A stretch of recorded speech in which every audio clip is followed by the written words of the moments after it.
এর পরের পেজ হলো টাইটেল পেজে framing different types of question. তারপর কৃতজ্ঞতা শিখার এখানে,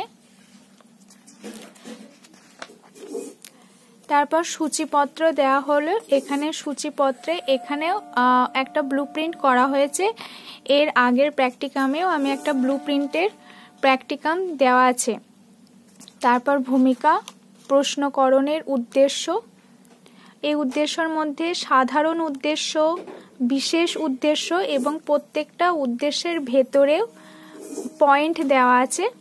তারপর শর্ত বা নিয়ম। তারপর শ্রেণীবিভাগ, এখানে শ্রেণীবিভাগ সম্পর্কে দেওয়া হয়েছে এবং প্রত্যেকটা শ্রেণীবিভাগের আবার এলাবোরেটও করা হয়েছে। প্রশ্নকর অনুসারে প্রশ্নাবলী তৈরি, এখানে যে যার মেথড সাবজেক্ট সেই মেথড সাবজেক্টের করা হয়েছে। যেমন এখানে যতীন দাস কত সালে জন্ম হয়েছিল, এটা বাংলা নিয়ে করা হয়েছে।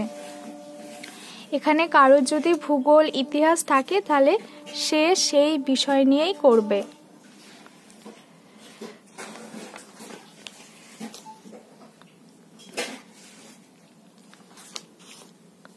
তারপর এখানে এখনো পর্যন্ত সেই একটাই পয়েন্ট নিয়ে চলছে। তারপর আসছে শিক্ষণ পদ্ধতিতে প্রশ্নকরণের গুরুত্ব।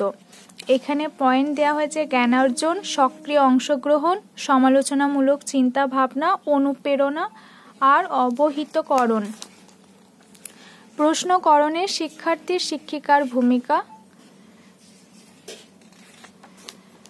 প্রশ্নকরণের সীমাবদ্ধতা। এরপর আসছে blueprint according to objectives of learning. জ্ঞান, বোধ, প্রয়োগ, দক্ষতা, কতগুলো প্রশ্ন করা হয়েছে সেখানে প্রশ্ন সংখ্যাটা নেওয়া হয়েছে এবং কত নম্বরের করা হয়েছে আর পার্সেন্টেজ কত হয়েছে। এখানেও টোটাল নাম্বার 20 আর প্রশ্ন সংখ্যা হয়েছে 13। এবার বার ডায়াগ্রাম এখানে দেখানো হয়েছে।